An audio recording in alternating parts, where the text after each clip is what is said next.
नमस्कार, आपके साथ मैं हूं स्तेश नैन मोर। बुलेटिन की शुरुआत करेंगे बड़ी खबर के साथ। हरियाणा से ये बड़ी खबर, हरियाणा पुलिस कांस्टेबल भर्ती पेपर लीक मामला, जिसमें करनाल में पुलिस ने 6 युवकों को गिरफ्तार किया है। दूसरे परीक्षार्थियों की जगह पर ये परीक्षा देने के लिए आए थे। एक युवक के पास से आंसर की भी बरामद हुई है।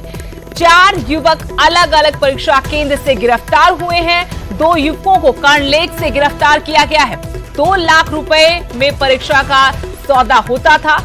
पेपर लीक होने के बाद कांस्टेबल भर्ती परीक्षा को रद्द करने का फैसला लिया गया, लेकिन इस पर भी बवाल शुरू हो गया है, क्योंकि इससे पहले भी कई बार ऐसे ही भर्ती की परीक्षाओं को पेपर लीक होने की वजह से रद्द करना पड़ा सरकार को।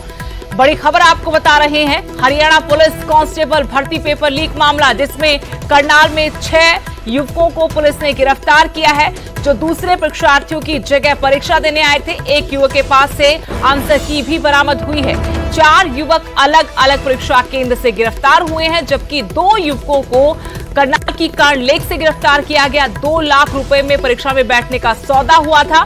पेपर लीक होने के बाद कांस्टेबल भर्ती परीक्षा को रद्द कर दिया गया है। वो भी ले गया, आपको पैसे भी नहीं दिए। कहाँ? लखनऊ से आए हैं आप। पहले भी कोई परीक्षा दी है ऐसे किसी और के स्थान पे? किसके नाम की परीक्षा दे रहे थे आप? गुरमीत नाम का। गुरमीत? कहाँ का? रमीत के। आपसे कैसे संपर्क हुआ उसका? वो वहीं मिला हमको, इसको यहीं पे सेंटर पे उसको देखे थे। मामला ये है, ये लड़का रोहतक का है, टिटोली गांव का। ये एग्जाम देने आया था हरियाणा पुलिस के सिपाही के पद का। तो ये साथ अपने नकल लिया था, तो सुपरवाइजर ने इसको पकड़ लिया, पुलिस के हैंड ओवर कर दिया। FIR दर्ज हो गई है। अब इसका पुलिस रिमांड लिया है, इंटरोगेशन चलेगी। अगला खुलासा कितने दिन?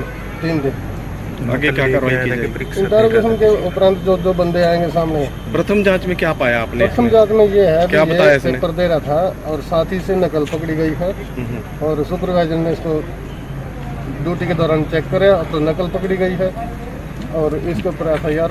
परीक्षा के दौरान इनको पकड़ा गया है, तो इनका 5 दिन का पुलिस रिमांड लिया। आगे तफ्तीश जारी है, जैसी भी कार्रवाई जो इनके साथी हैं उनको पकड़ा जाएगा। क्या कुछ कर रहे थे ये एक दूसरे का पेपर दे रहे थे। हरियाणा में कांस्टेबल भर्ती पेपर लीक हो गया, और हर बार की तरह इस बार भी आखिरी वक्त पर पेपर रद्द करना पड़ा, जिसके बाद से विरोधी सरकार पर हमलावर हैं और इंतजामों पर सवाल उठा रहे हैं।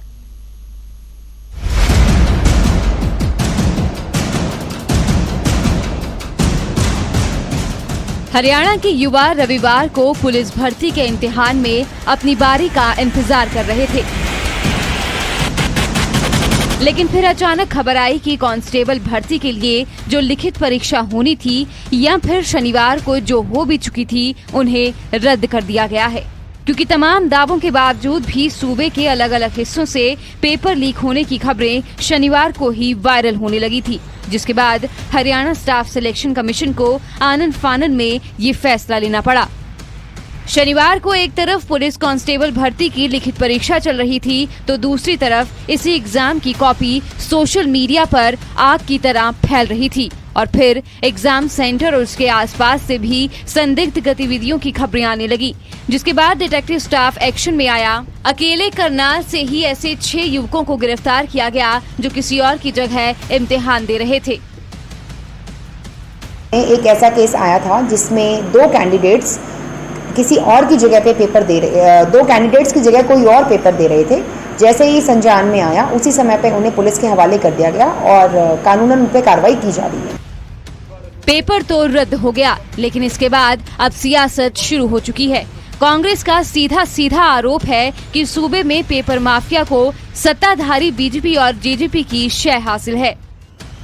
क्या यही खर्ची और पर्ची का राज हरियाणा के युवाओं के भविष्य को इसी प्रकार से अंधकार में डालता रहेगा? सरकार बिल्कुल मौन है, एक शब्द बोल नहीं रही, बच्चे कौतूहल में हैं।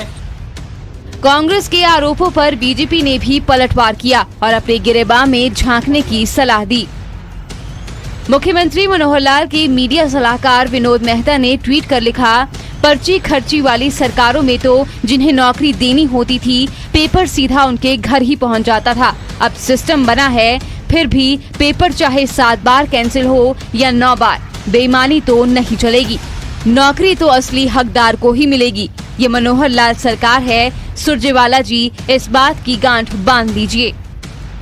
कहां युवाओं को रोजगार का एक मौका मिला था, मगर उस पर भी पेपर माफिया की नजर लग गई।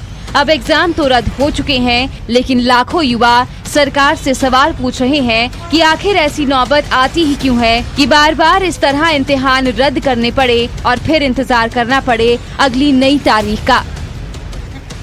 करनाल से हिमांशु नारंग के साथ ब्यूरो रिपोर्ट, न्यूज़ 18।